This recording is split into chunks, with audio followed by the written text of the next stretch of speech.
संग में नारी, अरे लई बन की सीधा लगाई, आगे बढ़ के जंगल में पहुंचे। मेरे महाराज सीता राम राधे श्याम के बट वृक्ष के नीचे। जिस समय दोस्तों उस हार को निगलते हुए खुटी को देखा, पति पत्नी दोनों भोजन छोड़ दिया, भोजन की आस नहीं की और केवल ये सोचने लगे कि ये कलंक मेरे माथे के ऊपर लग गया कि इन्होंने हार की चोरी कर ली। दोनों भूखे प्यासे फिर भाग खड़े हुए हैं। वन में जब पहुंचे हैं तो 5 रोज हो गए। जब भोजन नहीं मिला उसके बाद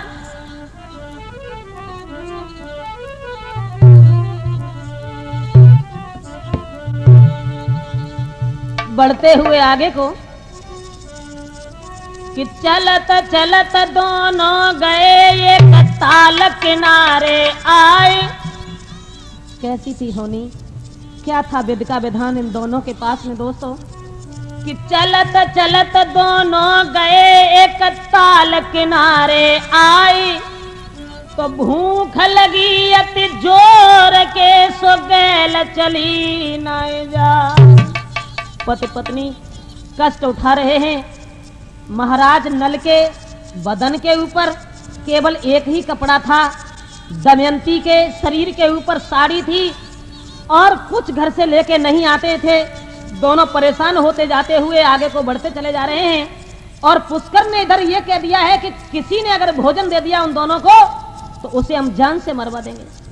अब दोनों पति पत्नी आरे जब राजा ने के नजरी घुमाई,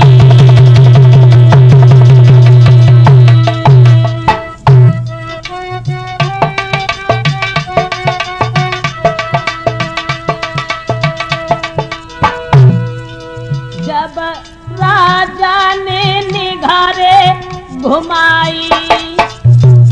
मनसुख के पास से जाने के बाद जब ताल के किनारे पहुंचे हैं तो नल ने क्या देखा, अरे सोने सी चिड़िया नजर में आई।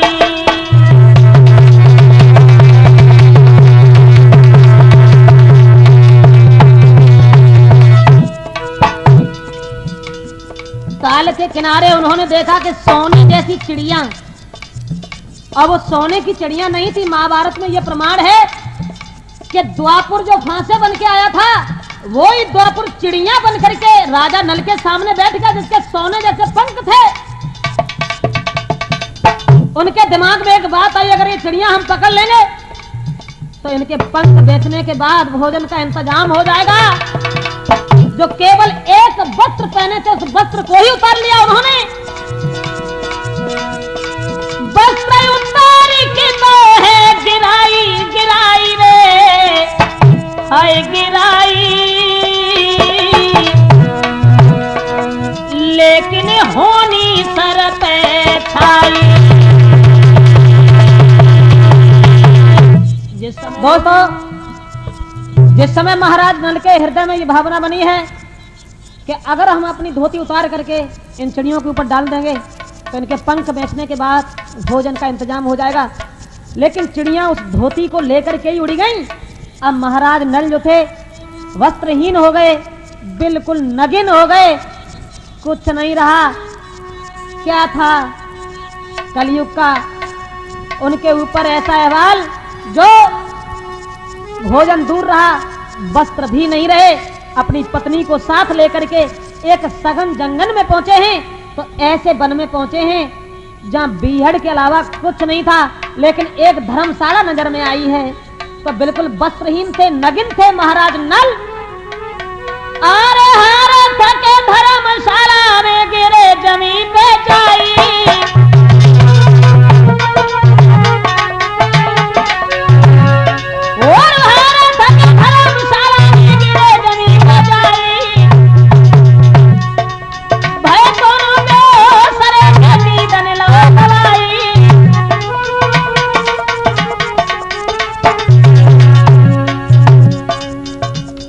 धर्मशाला नगर में आया है, पति पत्नी उसी में जाकर के बेहोश हो गए, गहरी नींद में सो गए, हारे थके थे, सफर के इतने मारे हुए थे जो उन्हें चैन नहीं मिला। महाराज झुकी भादोसी अंधियारी, खुली आंख राजा की देखी सोई रही प्यारी। सोई उठ के गए बैठी बुद्धि में बात विचारी है, सोई उठ के गए बैठी बुद्धि में बात विचारी है। जिस समय महाराज नल ने रात में उठ करके देखा कि हमारी पत्नी दमयंती गहरी नींद में सो रही है और जब तक ये हमारे साथ रहेगी तब तक हमारा कष्ट सहन करेगी, इसको अगर हमने छोड़ दिया तो ये मर जाएगी। लेकिन महाराज नल जब उठ करके बैठ गए, अपनी पत्नी की ओर निहार करके, अरे हाथ लई तलवार और बाद में नजर नारी पे घुमाई रे।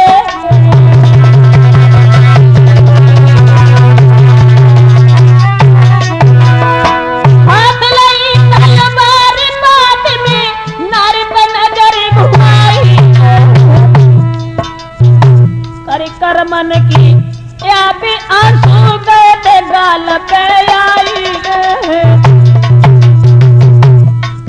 धर्मशाला में तलवार नजर आ गई, तलवार उठा करके सोती हुई अपनी पतिव्रता स्त्री को देख करके महाराज ने सोचा, अरे मारी मारी फिर संग में रही तकलीफ उठाई।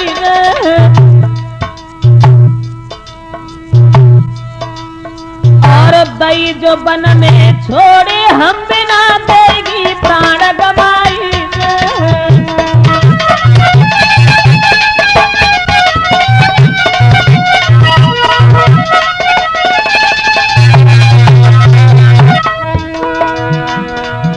महाराज ने पत्नी के चेहरा को देखा, अपने कर्तव्य को देखा, उस बीहड़ में, उस जंगल में अपनी पत्नी को छोड़ करके जो वस्त्रहीन थे, इनके पास कपड़ा नहीं थे,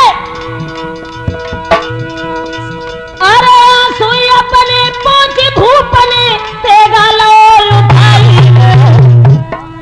आधी साड़ी फाड़ लई नए पलकी देर लगाई।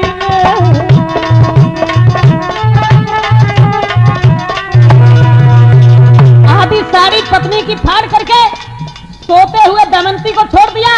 धर्मशाला से निकल के बाहर जाते हैं, फिर भीतर आ जाते हैं, फिर बाहर चले जाते हैं। परिणाम यह हुआ, अपनी औरत को जंगल में छोड़ करके महाराज नल वहां से निकल गए।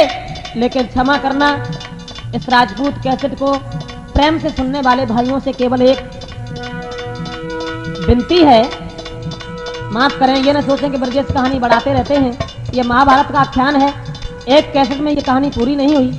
इससे आगे फिर क्या हुआ तो इंतजार करें अगले नंबर वॉल्यूम 2 का, कि नल को दमयंती बाद में कैसे मिली। अरे दिल पे पत्थर भर राजा ने नाजुक नजर